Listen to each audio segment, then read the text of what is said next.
우리 공부방 친구들이 예배에 나와서 함께 특송을 드리고 또 하나님께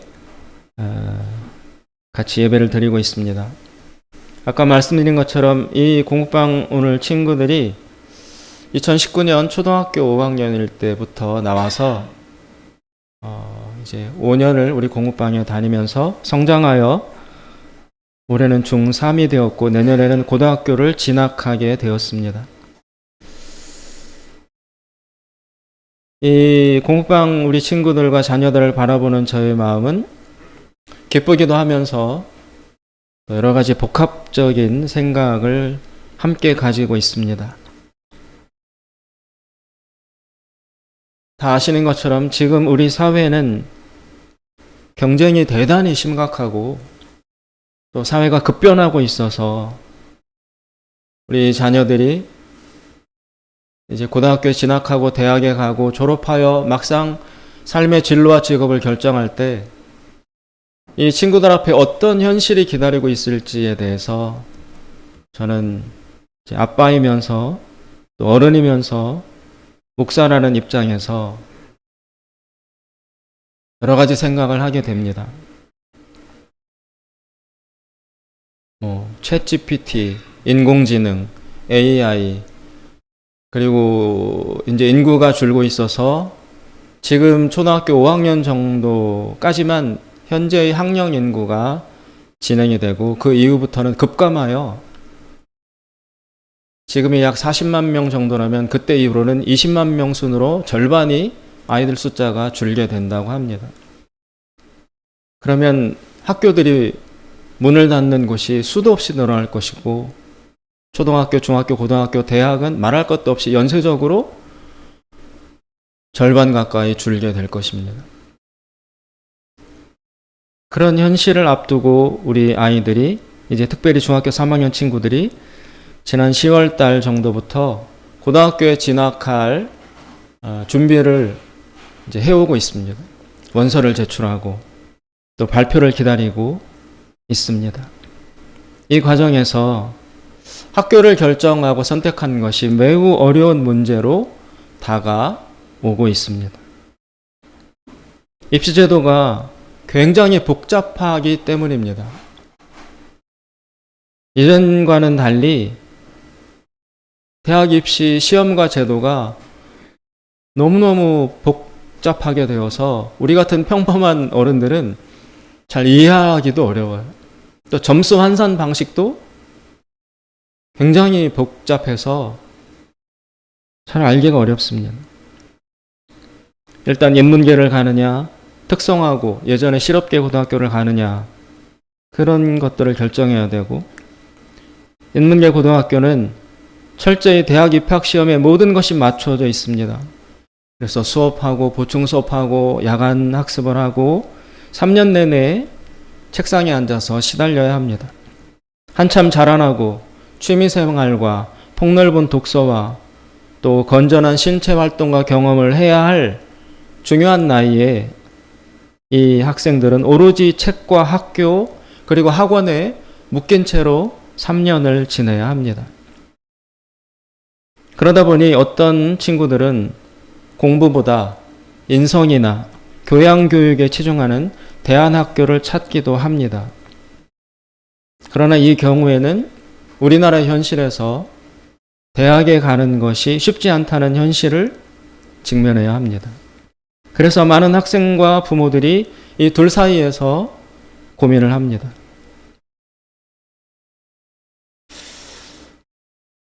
학벌이 많은 것을 결정하게 되는 우리나라의 현실로 볼 때 대학 진학을 위해서 어떤 고등학교를 선택해야 될지가 매우 고민스러운 일로 부각되고 있는 것입니다.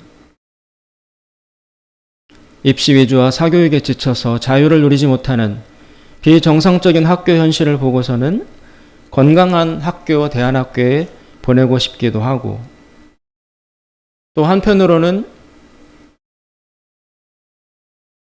학교 나온 어디 학교를 나왔느냐가 평생 따라다니는 우리나라 현실로 볼 때 그런 낭만적인 선택을 하기보다는 현실적으로 택해야 되지 않느냐라는 부담에 시달리기도 합니다.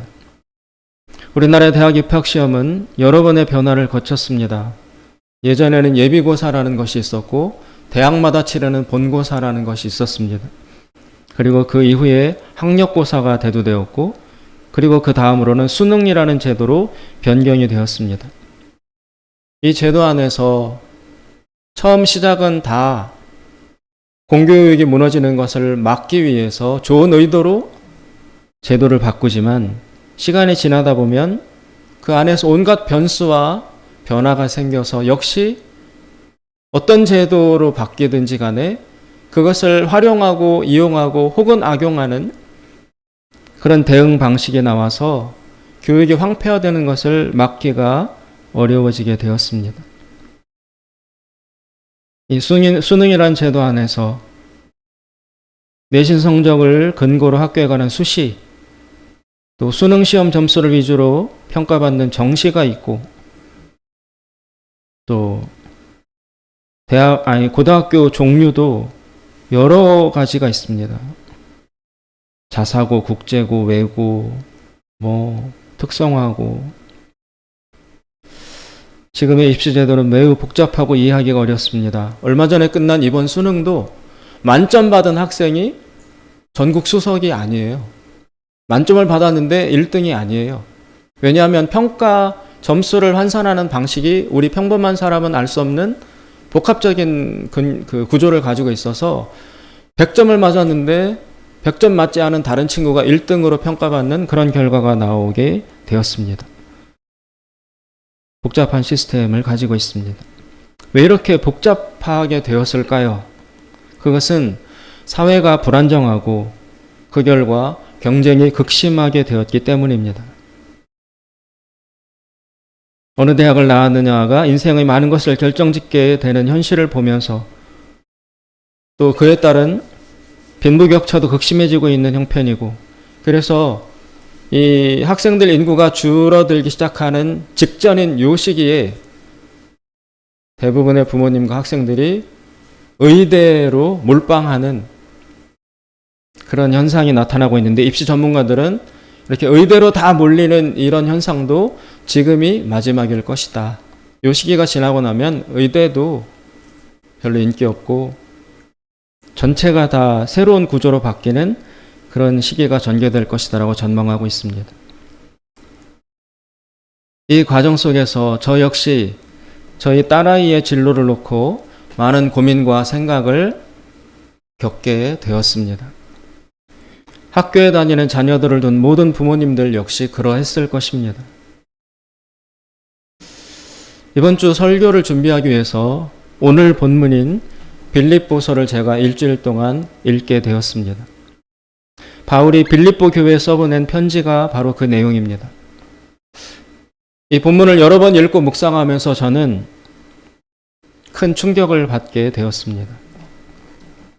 바울이 빌립보 교회에 용건이 있어서 써보낸 글이기는 하지만, 그러나 이 편지 안에는 그 내용보다도 바울이라는 사람이 어떤 사람인지가 잘 드러나 있습니다. 바울의 특징이 몇 가지 정도로 나타나고 있습니다. 지금 바울은 감옥에 투옥되어 있습니다. 로마의 감옥에 갇혀 있어요. 그리고 감옥 안에 있으면서 사람 인편을 통해서 로마에서 떨어져 있는 빌립보라는 도시에 있는 교회에 편지를 써보내고 있는 것입니다. 그 편지가 바로 이 우리가 읽는 빌립보서 내용입니다. 12절부터 18절까지가 바울이 감옥에 갇혀 있다는 것을 밝히는 내용인데요. 근데 바울이 지금 감옥에 갇혀 있어요.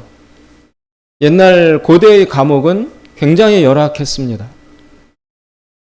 지금도 평범한 사람이 교도소에 들어간다는 건 인생에 한 번 있을까 말까 한 특별한 일입니다. 바울 당시에도 감옥에 들어간다는 것은 보통 사건이 아닙니다.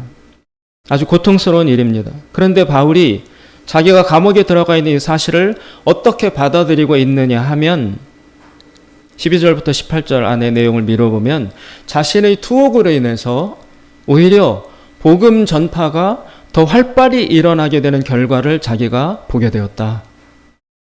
그래서 이제는 감옥에 갇힌 이 일에 대해서 나는 생각이 바뀌었다. 어떻게 바뀌었느냐? 나는 내가 감옥에 갇혀 있게 된 이 사실을 굉장히 기뻐하고 있다. 난 되게 기쁘다. 감옥에 있는데. 내가 감옥 갇히게 된 이 일을 나는 매우 기쁘고 긍정적인 일로 생각한다. 그래서 나는 지금 매우 기쁨 중에 있다. 18절에 보시면 바울이 뭐라고 말하냐면요. 그러면 무엇이뇨? 외모로 하나 참으로 하나 무슨 방도로 하든지 전파되는 것은 그리스도니 이로써 내가 기뻐하고 또한 기뻐하리라. 얼마나 기쁘면 기뻐한다는 얘기를 2번 반복해서 강조하고 있습니다. 나는 말할 수 없이 기쁘다라고 바울이 자신의 마음을 밝히고 있는 것입니다. 그럼 바울은 왜 감옥에 갇힌 고통스러운 일조차도 기쁨으로 해석을 하고 있느냐? 바울의 기준이 다르기 때문에 그렇습니다. 바울이 자신의 삶을 자기에게 일어난 사건을 평가하는 기준은 오로지 선교입니다. 복음이 더 활발하게 전해지는 것만 보장된다면 나는 감옥 아니라 감옥 이상이라도 기꺼이 들어갈 마음의 준비가 되어 있다. 나의 기준은 오직 선교다. 나의 평가 기준은 오직 복음이 더 활발히 전파되느냐 아니냐 그 기준이다. 그 기준에 미루어 볼 때 내가 감옥에 들어와서 생각 밖으로 복음이 더 활발히 밖에 있는 사람들을 통해서 전파되는 예상치 못한 결과를 보고 나니 야, 나 감옥 들어오길 잘했구나. 진작 들어올 걸. 그러면서 나는 대단히 기쁘다라고 자신의 감옥에 갇힌 일을 해석하고 있습니다. 두 번째, 바울은 자신의 죽음의 가능성 앞에서 또 다른 생각을 가지고 있습니다. 지금 바울은 감옥에 들어와 있으면서 앞으로 자신이 최종 판정을 어떻게 받아서 여기서 사형을 당해 죽을 수도 있는 가능성 앞에 직면해 있습니다. 감옥에 들어온 것이 계기가 되어서 자신이 사형당해 죽을 수도 있는 상황을 바울은 앞두고 있는데 그 사형당해서 죽는 것에 대한 해석과 판단도 바울은 정상인과 다르게 하고 있습니다. 바울은 이렇게 말합니다. 나는 살고 죽는 것 자체에 크게 얽매이지 않는다. 오히려 나에게 중요한 것은 나의 죽음을 통해서 그리스도가 존귀하게 되느냐 아니냐. 나는 그 점을 주목하고 있다. 만약 나의 죽음이 내가 사형당해서 사라지는 것이 그리스도 즉 하나님에게 영광이 된다면 나는 오케이. 나는 기꺼이 죽을 수 있다. 나에게는 내가 사느냐 죽느냐 그것은 부차적인 문제이고 나에게 정말로 중요한 기준은 그리스도가 영광을 받느냐 아니냐이다. 하나님에게 기쁨이 되기만 한다면 나는 뒤돌아보지 않고 죽겠다. 나는 살려고 몸부림치지 않는다. 바울의 고백이 구체적으로 20절과 21절에 나타나 있습니다. 20절에 보시면 이렇게 말합니다. 나의 간절한 기대와 소망을 따라 아무 일에든지 부끄럽지 아니하고 오직 전과 같이 이제도 온전히 담대하여 살든지 죽든지 내 몸에서 그리스도가 존귀되게 하려 하나니 이는 내게 사는 것이 그리스도니 나는 죽는 것도 유익하게 바라보고 있다. 죽는 게 더 낫다라고 바울은 보고 있다는 것입니다. 이런 면모를 종합해 볼 때 바울의 특징은 이렇게 말할 수 있습니다. 바울에게는 주인이 따로 있습니다. 자기가 자신의 주인이 아닙니다. 철저히 하나님이 그리스도가 바울의 주인이 되어 있습니다. 그래서 바울에게 있어서는 그리스도가 모든 판단의 기준 역할을 합니다. 나 자신은 부차적입니다. 감옥에 갇혀도 죽음의 위기에 처해도 판단은 주인이신 그리스도가 하신다. 내가 싫다 좋다 평가의 주체가 되지 않는다. 나는 철저히 그 주인이신 그리스도를 위해서 존재한다. 나는 그 주인이신 그리스도를 위해서 살기도 하고 죽기도 한다. 그리스도를 위해서 나는 먹기도 하고 마신다. 바울은 자신의 자아를 기준으로 생각하지 않습니다. 자기가 주인이 아닙니다. 자신이 기준이 아닙니다. 자신의 편안함, 불편함, 좋음, 싫음 이런 것들이 기준이 되어서 자신의 삶을 해석하도록 자신에게 허용하지 않고 있습니다.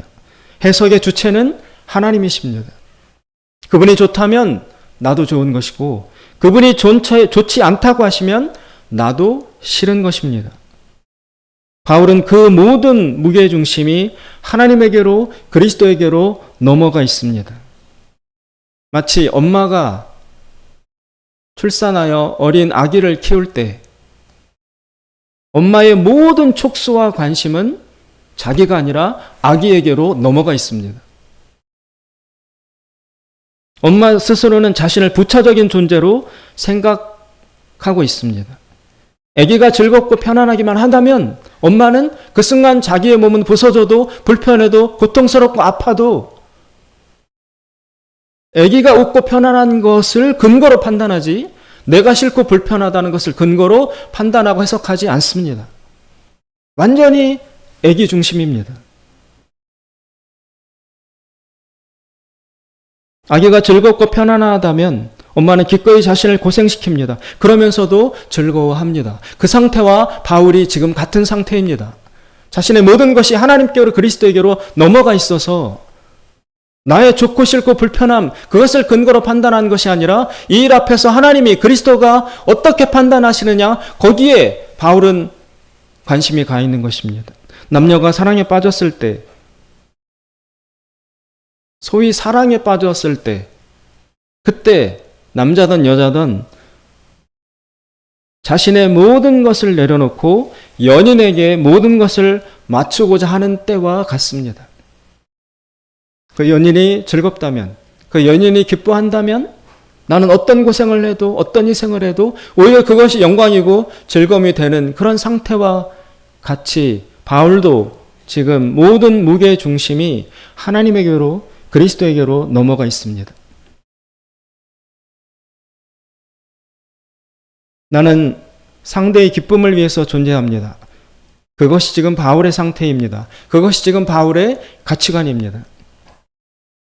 바울이 모든 것을 내어놓는 모든 관심을 거기에 집중시키는 바울의 상대는 누구인가? 바울의 연인은 누구인가? 바울의 주인은 누구인가? 바로 그리스도, 예수, 곧바로 하나님이십니다.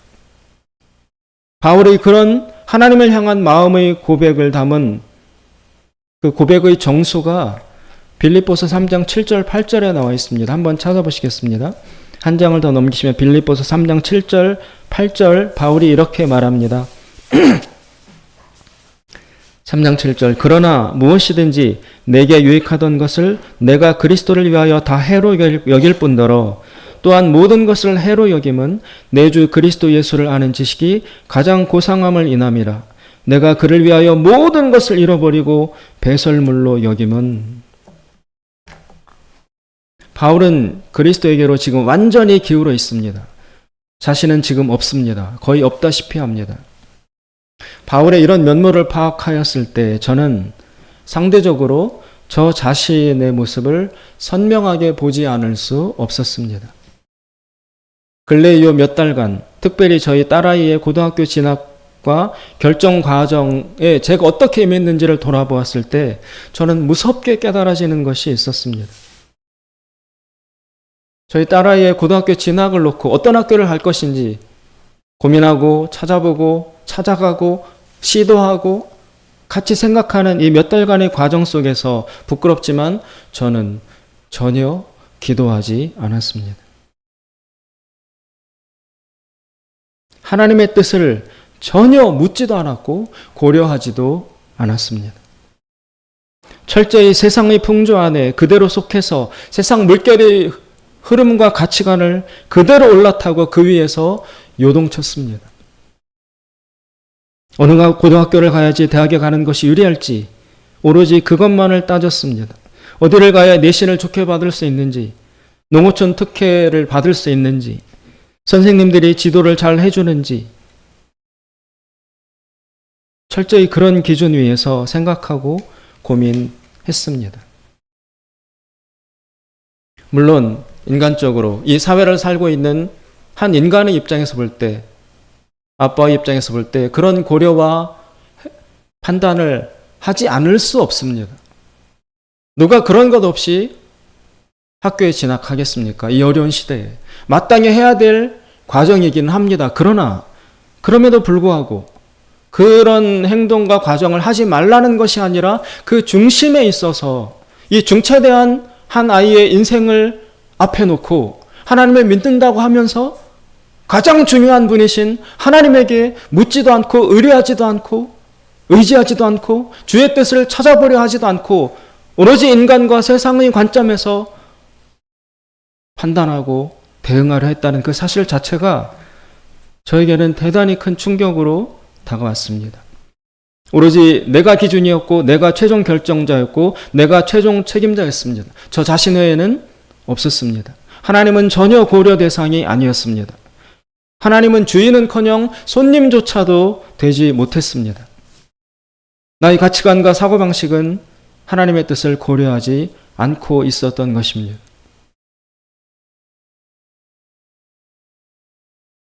반면에 바울을 보십시오. 그는 자기가 기준이 되어서 자신의 편안, 안전, 효율, 성공 이런 것들이 기준으로 작용해서 판단하지 않고 있습니다. 철저히 주권을 하나님에게 양도하고 판단을 하나님이 하시도록 하고 있습니다. 자신은 감옥에 갇혀서 고생하더라도 그것이 하나님의 복음의 전파에 도움이 되고 있다면 오케이, 나의 감옥행은 좋은 일이다 라고 하면서 기쁨으로 해석합니다. 1장 18절에 나는 기뻐하고 또한 기뻐한다라고 하면서 기쁨을 강조하고 있습니다. 그리고 이번 감옥에 들어가서 어쩌면 사형당할지도 모르는 현실 앞에서 그것조차도 만약 자신이 사형당하는 것이 그리스도가 존귀하게 되는 것에 도움이 된다면 그러면 나는 죽는 것이 좋다. 나는 기꺼이 죽겠다. 그게 나에게 가장 유익한 길이다라고 판단하고 그 길을 가겠다라는 것입니다. 만약 내가 그냥 살아나오는 것이 하나님께 도움이 된다면 그러면 나는 사는 것을 선택할 것이고 내가 죽는 게 하나님에게 도움이 된다면 나는 그 자리에서 죽고 말 것이다. 나에게 일어나는 모든 일 속에서 나는 없다. 오로지 하나님의 뜻, 그리스도의 영광 그것만이 중요하고 그것만이 기준이 될 뿐이다라고 자신의 삶을 다 드러내고 있습니다. 저라는 사람의 자세와 바울의 자세가 얼마나 극명하게 비교되는지 저는 이 말씀을 묵상하면서 흙과 백이 대조되는 것처럼 그 강렬한 대조를 발견하고 느낄 수밖에 없었습니다. 바울에게는 하나님이 있었지만 저에게는 하나님이 없었습니다. 저 자신에게 물어볼 때 내 삶의 어느 영역이 하나님에게 드려지고 있는가? 내 삶의 어느 영역이 하나님의 통치를 지금 받고 있는가? 없다고 말할 수밖에 없습니다. 오직 관념 속에서만, 오직 설교 속에서만, 오직 말과 생각 속에서만 하나님을 인정할 뿐 실제의 삶 속에서 하나님의 자리는 전혀 없었던 것 같습니다. 자녀의 진로라는 중차대한 문제를 놓고서 부모된 저는 단 한 영역도 하나님에게 주권을 드리지 않았던 것입니다. 바울과 저는 얼마나 대조됩니까? 저는 이 사실에서 큰 충격을 받았습니다. 그리고 저 자신의 영적인 실상을 뚜렷하게 보게 되었습니다. 바로 저 같은 사람을 명목상의 그리스도인이라고 부를 수밖에 없습니다. 즉 이름만 그리스도인이라는 것입니다. 이런 사람들의 실상은 이러합니다. 자기가 주인입니다. 자신의 이익, 자신의 평안을 판단 기준으로 삼습니다. 자신의 자아가 유일한 기준입니다. 주인이 따로 없습니다. 자신이 주인입니다. 유명한 말 천상천하 유아독존. 이 천상천하에 아무도 없고 나만 홀로 존재한다. 아무것도 중요하지 않고 나만 가장 중요하다. 라는 그 말에 철저히 들어맞습니다. 종교도 하나님도 모두 내가 주인으로서 상대하는 대상일 뿐입니다. 이러한 사람들은 여러 가지 감정과 상황에 휘둘리게 됩니다. 유리한가 불리한가, 나에게 유익이 되는가 손해가 되는가, 내가 평안한가 불안한가, 나에게 안정과 안심을 주는가 걱정과 두려움을 주는가, 행복인가 불행인가, 이 둘 사이에서 끊임없이 선택하고 고민하고 묻고 방황하고 왔다 갔다 할 수밖에 없는 것입니다. 이런 사람들은 환경과 상황에 따라 크게 요동칠 수밖에 없습니다. 그래서 이들을 이렇게 비유할 수 있습니다. 거세게 흘러내리는 강물 속에 서서, 여러분, 큰 강물이 흘러내려가고 있어요. 위에서 아래로. 그 한가운데 서서 스스로 중심이 되어 안정되게 서 있으려 하지만 결코 쉽지 않은 모습, 그것이 바로 오늘날 하나님이 없는 그리스도인의, 명목상의 그리스도인들의 실제 모습이라는 것입니다. 지금 비가 많이 와서 장갑차도 떠내려갑니다. 버스도 떠내려가고 탱크도 떠내려가는 그런 세상 물결 가운데 나 혼자 서 있습니다. 그런데 그 속에 혼자 서서 자기 힘으로, 자신의 자아의 힘으로 그 자리를 지키며 절대 떠내려가지 않으려고 몸부림을 치지만 그것이 과연 가능하겠습니까?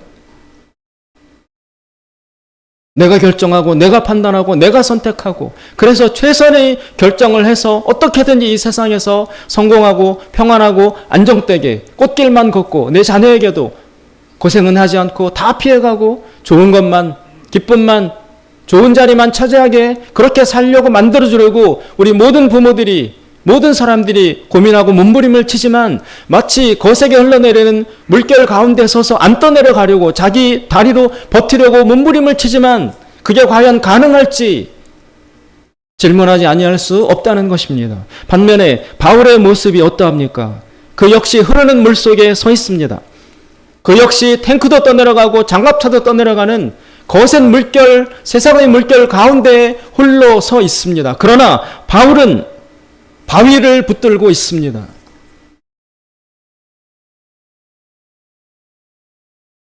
바울이나 우리나 떠내려가는 세상 물결 가운데 서 있는 것은 마찬가지지만 우리는 홀로 서서 내 두 발과 다리로 견디려고 어떻게든 계산을 잘하고 어떻게든 대응을 잘해서 손해보지 않고 성공적으로 살려고 내 다리로 서서 몸부림을 칩니다. 그러나 바울 역시 그 흘러가는 물결 가운데 서 있지만 그러나 바울은 지금 견고한 바위를 붙들고 있습니다.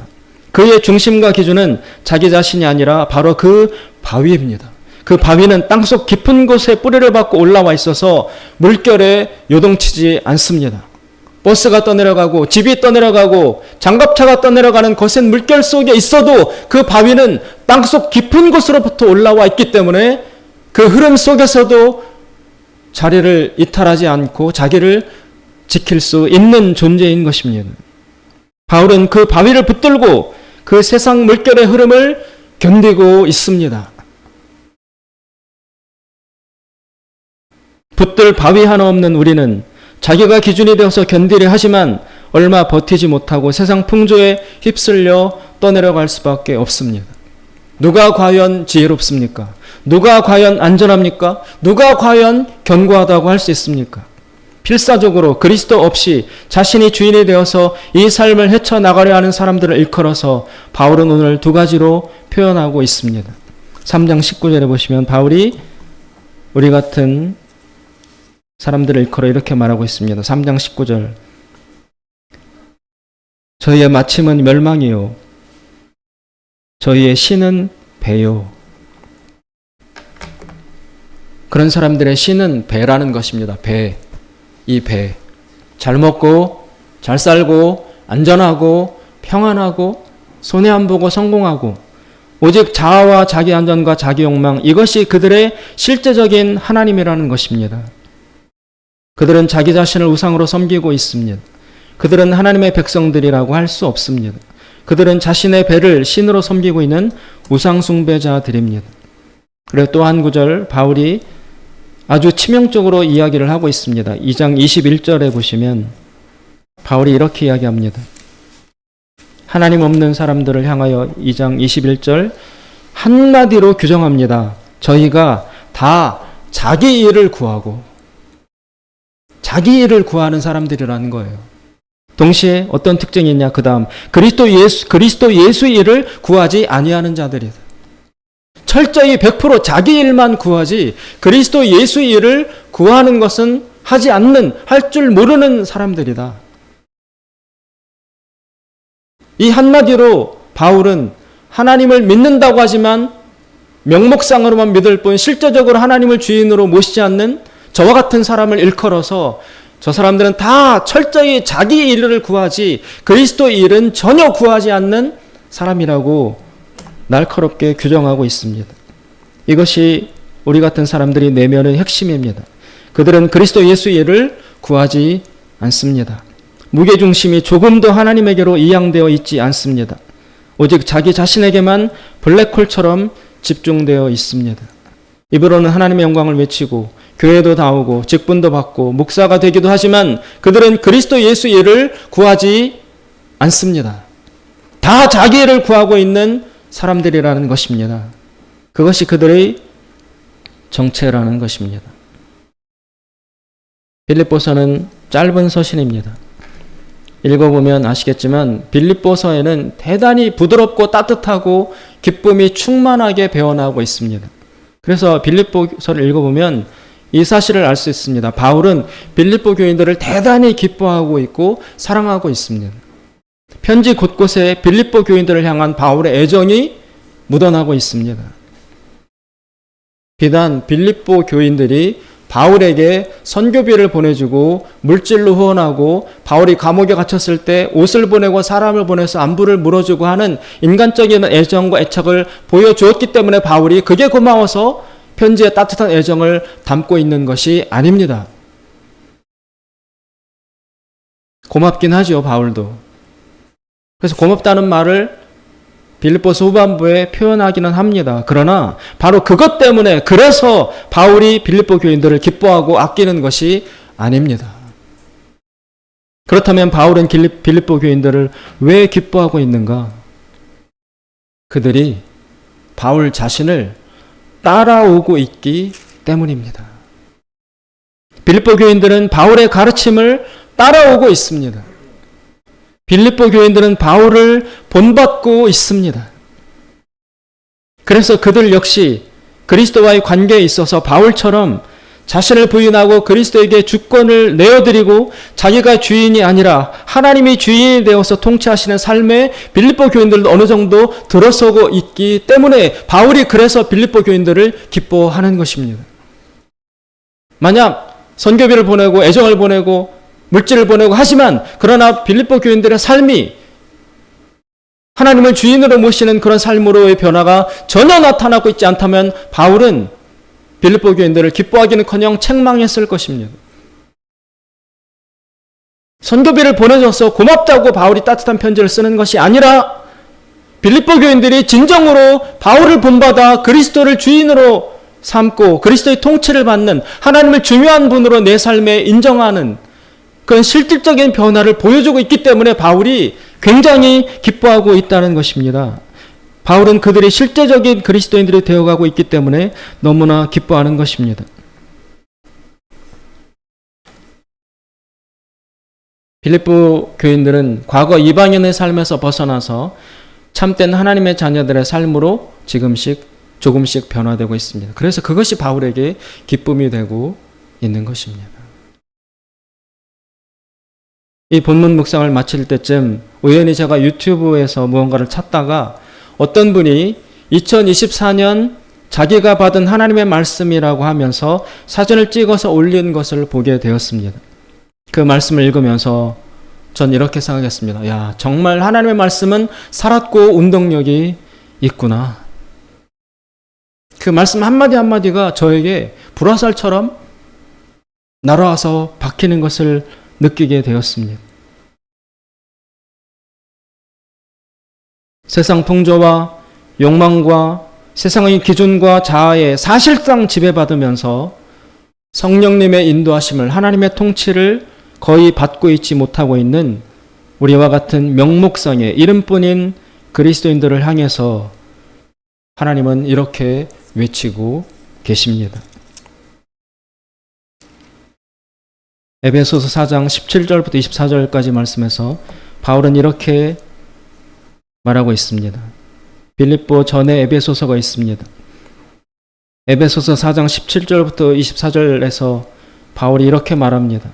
그러므로 내가 이것을 말하며 주 안에서 증거하노니 이제부터는 이방인이 그 마음의 허망한 것으로 행함같이 너희는 행하지 말라. 저희 총명이 어두워지고 저희 가운데 있는 무지함과 저희 마음이 굳어짐으로 말미암아 하나님의 생명에서 떠나 있도다. 저희가 감각 없는 자 되어 자신을 방탕에 방임하여 모든 더러운 것을 욕심으로 행하되 오직 너희는 그리스도를 이같이 배우지 아니하였느니라.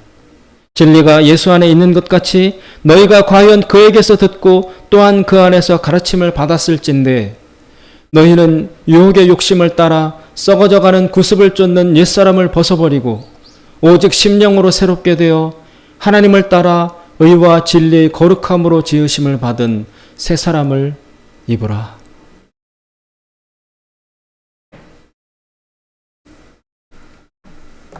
여러분 삶에 붙들 수 있는 견고한 바위가 있습니까?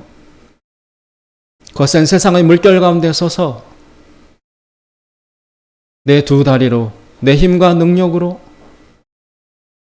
떠내려가지 않고 견디려고 몸부림치고 있지 않습니까? 저 땅속 깊은 곳 우주의 근원에 뿌리박고 올라와 있는 견고한 바위가 되어주시는 그리스도를 붙잡으십시오. 그분에게 판단의 기준을 내어 드리십시오. 그리스도가 좋다고 하시면 나도 좋은 것이고 그리스도가 아니라고 하시면 나에게도 아닌 것이 되어야 합니다. 그러면 지금은 어리석어 보이고 지금은 손해보는 것 같고 지금은 돌아가는 것 같지만 견고한 바위이신 그리스도를 붙들고 있으면 다 떠내려가는 그 와중에도 나는 그 자리를 지킬 수 있을 것입니다. 그것이 오늘 우리에게 필요한 믿음입니다. 기도하겠습니다. 자비로우신 하나님 아버지, 우리의 외모를 보지 말아 주시옵소서.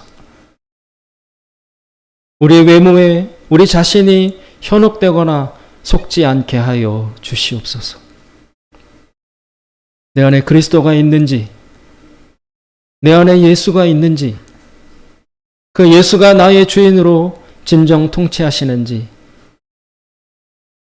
마음을 다하여 질문하고 거기에 대답하며 우리 자신의 현주소를 깨달아 그리스도를 다시 배우는 우리가 되게 하여 주시옵소서. 예수님의 이름으로 기도드리옵나이다. 아멘.